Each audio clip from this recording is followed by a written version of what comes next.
Hey guys, just wanted to make a video on another Path of Exile video, um, on some of the top mistakes that I see new players make when they decide to start playing this game. So I stream Path of Exile a lot, and I love when new people come into my stream because you guys ask very easy questions I can answer. So, as opposed to someone that's a veteran or that plays a lot, they usually ask hard questions that I don't know how to answer. So I still like, despite that, I still like new players coming to my stream. I mean, I don't like anyone coming to my stream, but on the rare occasion I get a new player, I'll often see a lot of weird decisions that they make when they first start playing. And these are the ones that I usually see in my chat. So let's start with the first one, and which brings us to this screen here.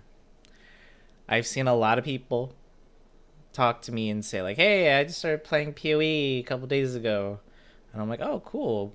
How are you enjoying it so far?" And they'll tell me that they decided to play hardcore as their first character, like their first experience is going to be on hardcore, and that's a bit of a yikes. Um, I don't ever recommend hardcore for new players. I don't care how many hours you have in Diablo 2 or Diablo 3 or Grim Dawn or whatever other ARPGs, like, you consider yourself an ARPG expert. I do not recommend Harvest. I don't recommend hardcore for new players to PoE. And that is because this game is very, very unforgiving, especially late game. Because I always see the new players always go like, "Oh yeah, I'm in hardcore and I'm in Act 2 or 3. It's easy so far." And it's like I don't want to spoil it for you or anything, but like later in the game, this game gets insanely difficult. Um, you will get bursted down. Um, in terms of damage so fast, you won't be able to react to your death.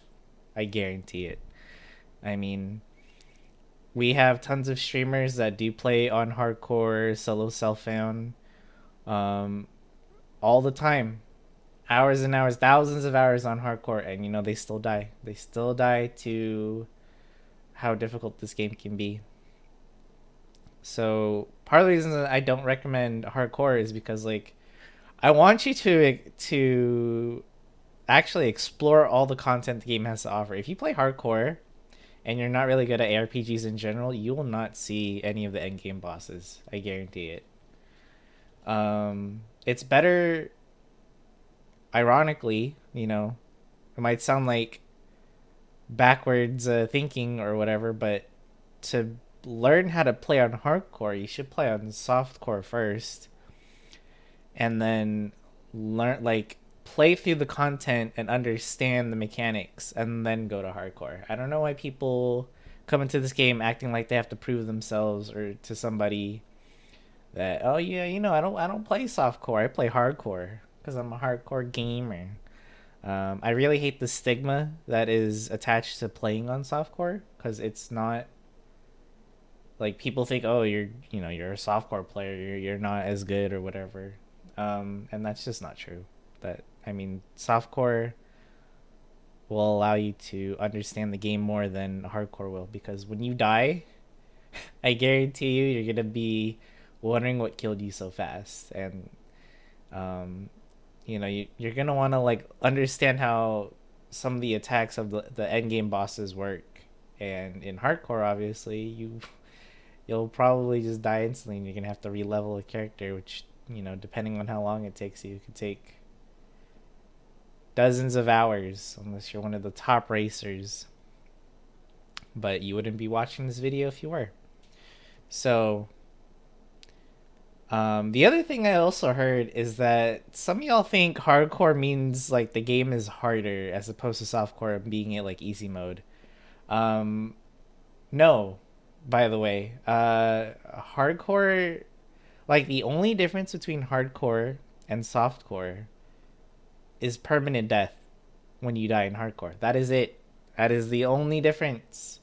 The game isn't harder, as in like monsters in general have more HP or do more damage in hardcore than in softcore. It's not like a difficulty setting.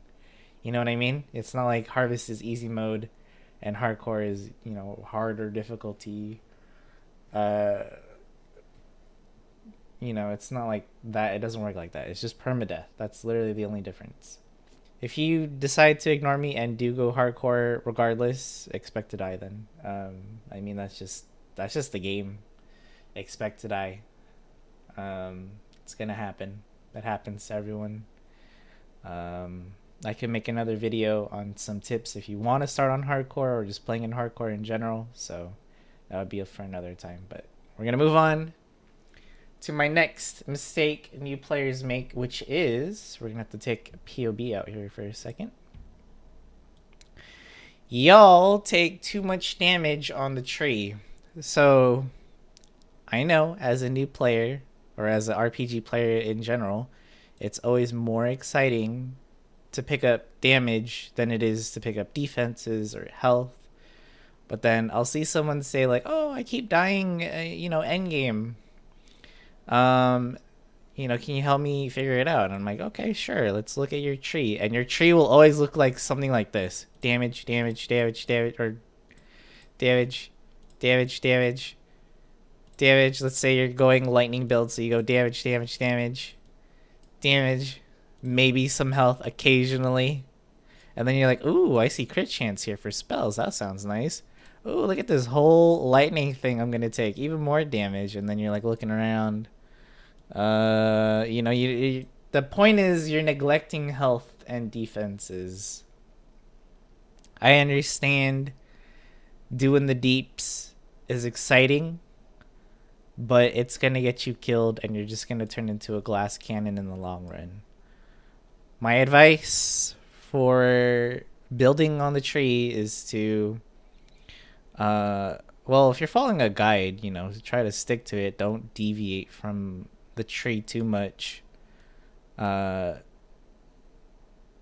on the build. But in general, try to balance out your needs. What the heck? Nice notification during my recording. You want to try to take, it's obviously this is going to be easier said than done, but you want to take a good balance of getting health nodes, some damage nodes, but not all of them. You do need some damage, but not as much as you new players like to take. I always see new players take a shit ton of damage nodes that are totally unnecessary. And don't neglect defenses either. That's like a huge thing. Like, I get it's like even in softcore people will neglect defenses because it's like, oh, it's whatever, it's softcore. If I die, I die. Who cares? Zoom zoom. That doesn't mean you should neglect defenses entirely, Obviously, I can't really tell you exactly what you should be going for because it's going to be dependent on what class you pick and what build you're doing. But if you find yourself dying a lot, double check your tree and make sure you're taking at least some life nodes early on and balancing out your needs. Like if you do find yourself taking forever to kill things like trash mobs and bosses, then yeah, maybe you should totally consider and speccing into some more damage nodes. But if you find yourself dying, look at how much health you have, and did you get a lot of life on the tree? Do you have a lot of defenses on the tree? Are your resistances capped? That's another thing. You can get some on the tree as well, but you mostly get that from gear. So this is going to lead us into our third point, which is not upgrading your gear. A lot of people wonder why they're still dying, and we take a POB of their character.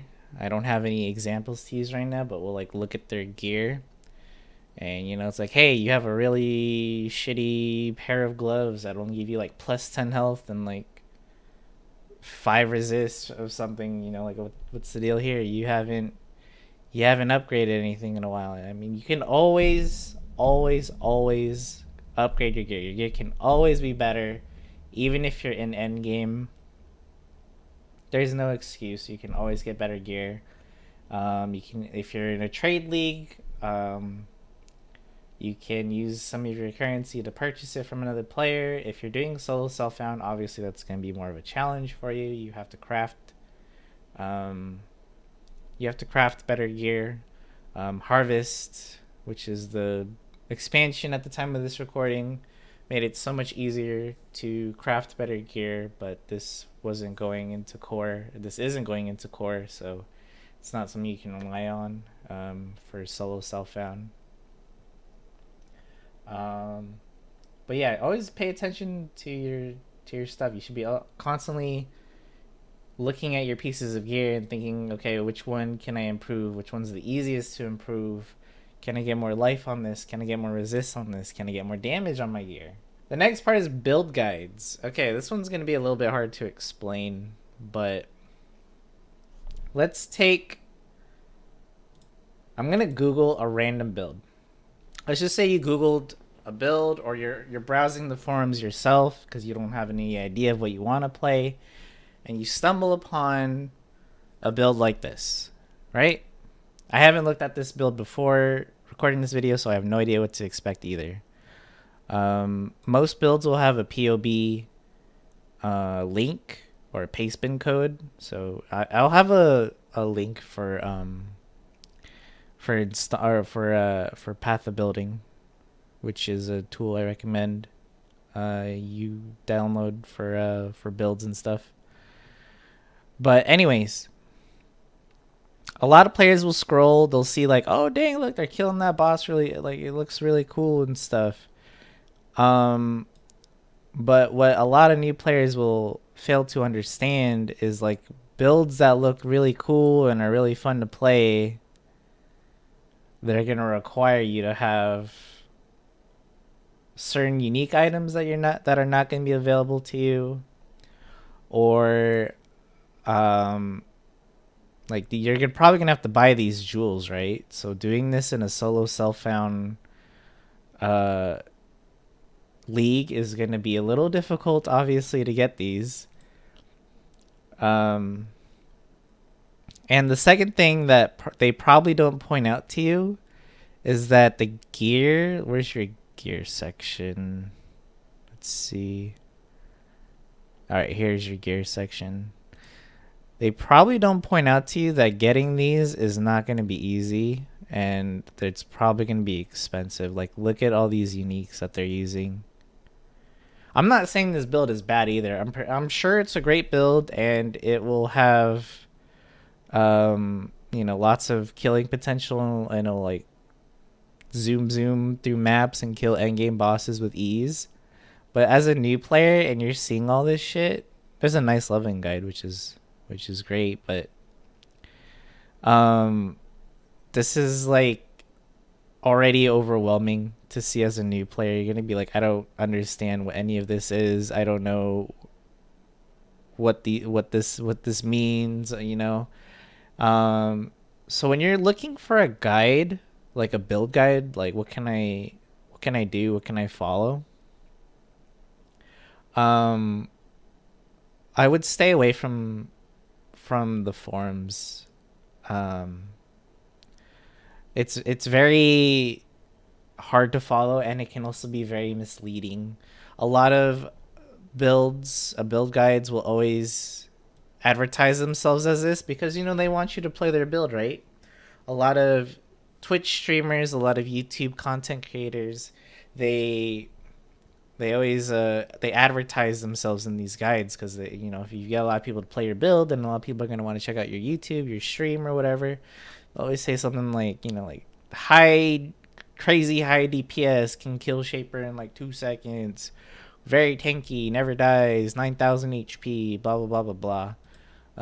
When in reality, to get that kind of stats, they either spent a shit ton of currency, which is more likely, or they spent a long time crafting these amazing items to achieve these results. But more often than not, they usually spent a lot of in-game currency to get very tanky and high DPS. So if you are looking for a build as a new player, I would always recommend going to a website called PoE Ninja, and you go to the build section at the top here. And this is a little bit easier to navigate. So you can navigate by like which ascendancy you're interested in building around. So, or you can even go around like skills. So if there's a skill you're interested in, or a class you're interested in, and seeing what people are playing, this is the best site to do that. And I also recommend looking at the solo self-found hardcore version when you're browsing builds, because that is the most realistic gear you can get on a character. And it's definitely more defensive based than like, for example, if you look on Softcore, you're gonna see a lot of people with crazy insane gear that's gonna be very hard to craft yourself or to even buy. And usually they also have uniques, which are also, depending on the unique, can be also hard to buy as well. So always just check the solo self-found hardcore version. And let's just say, for example, okay, you're new and you're like, okay, the champion looks like a cool class that I want to build around. What are people usually using? You're like, okay, there's Cyclone, there's Earth Shatter, and even better is that you can view their build. They'll even give you a free POB code, so you can import that into Path of Building, which again I'll link in the description. And I would take these numbers with a grain of salt. It's hard to really calculate DPS because there's so many effects and shit. So you can look at their gear, and like this is very manageable gear. This person has a soul tether though, so um, that might be a little a little out there, but this is very late into the league, so that's why it's probably there. Um, you can see that here's their jewels, but like this gear is very obtainable. This isn't like anything crazy, insane that you like. There's no uniques other than this belt, right? There's no crazy uniques and crazy jewels that you have to look for, and you can even see the gems they're using, the skills they're using, and how they're supporting them. So PoE Ninja is a very good resource if you're looking on how, or if you're looking for a build and how to build that character in a realistic way. Because there's no advertising here. There's no, hey, I killed the Shaper in 5 seconds or whatever. You know, here's another character. This is a very common unique drop, so that's not too surprising. But again, realistic gear. Like, I'm quickly browsing over it just for the sake of time, but like, these are just rare items. Rare items drop all the time, and you just have to find a base and just craft it end game, right? I kind of have to hurry this up. This video is getting a little too long. So there was just another example.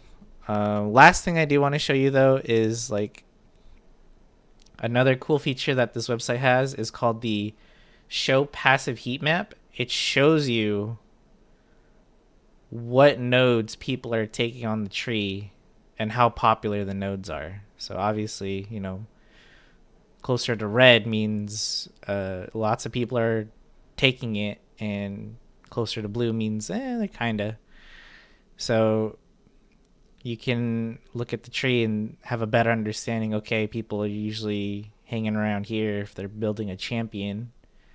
You can see that a good chunk go up here to take the life, and so on. Like I could go on for hours about why this tool will be really helpful, but yeah, definitely check out PoE Ninja, PoE.ninja, if you want to get a better understanding or find a better a build to play rather than the forums or Reddit or whatever.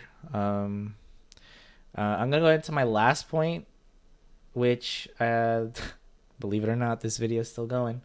The last point I wanted to mention that new players do a lot is you guys use too many skills. Like, I'll look at your gem setups and I'll see like 3, 4, maybe even 5 main skills that you guys are using, and you should be using support gems instead of using so many main skills. Because in Path of Exile, you can even see it on PoE Ninja here as a good example. Um, most players, most builds stick to 1 or 2 skills at the most. So early on, it's okay to try out different skills if you're curious about what they do. But once you find a skill you like, stick to that skill. You need to stick to one skill, and then you need to buff the hell out of it with support gems. Um, that's also another thing I see a lot of people say, like their damage sucks, and like they don't see why the skill is so good. And then I look in their POB, and it's like, oh, you're using like, I don't know, like cyclone, earth shatter, earthquake. You're using all these different attack skills when you're only supposed to focus on one or two at the most, because usually some builds have a second ability for like for single target for bosses, but it depends on the build. So like for this build, for example, they're only using cyclone. The rest of these setups are utility. This is like like enfeeble and cast when damage taken. This is like a defensive setup, since enfeeble is a curse that reduces monster damage.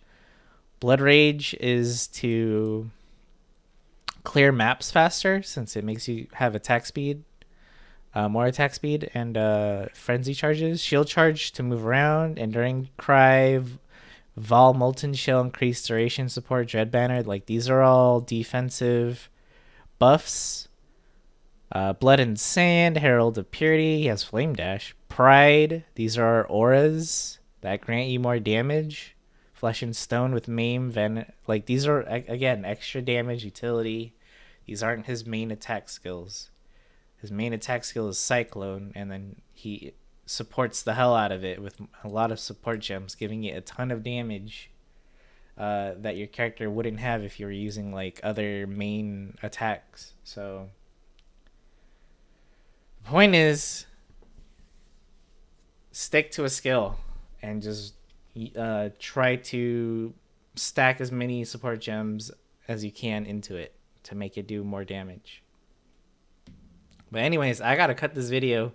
This shit's almost 30 minutes long. That's yikes. I definitely went on longer than I thought I would, but those are a lot of the mistakes that I see a lot of new players make when they start playing PoE. At least from just my perspective. There's probably more, but this video would be an hour if I went to every single mistake I saw new players make.